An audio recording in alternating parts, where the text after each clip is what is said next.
One thing I would like to do very much is to go through this country, top to bottom. I take a little bit of money and a pad and paper, a tape recorder and a camera, and I'd like to go to through this country, walking at a very leisurely pace, seeing all kinds of people, different races and different cultures, and capture them in their different moods, their songs and their dances, and the cacophony of their multifarious tongues. I like to get their agony, the anguish and the anger, the fertile soil, the parched earth, everything, so that one day when I could come back, I could open the book and remind myself of what I'm part of and what is part of me.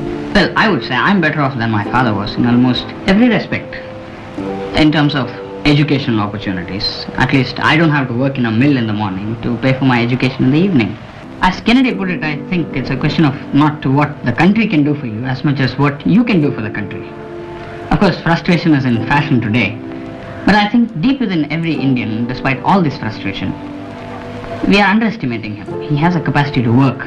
If all the people in this country who didn't fancy their prospects in it were allowed to quit, I think I'll stay. Because it's something big. It's a huge experiment, and I would like to be part of it. Well, I don't know.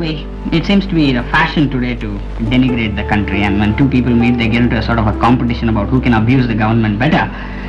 Well, let me put it this way. I would say our achievement is that we have a hopeful tomorrow. Our failure is that our today is very precarious. But if a country can industrialize itself so well in 15 years, I'm sure that we can lick the problem of agriculture also in the next 15 years.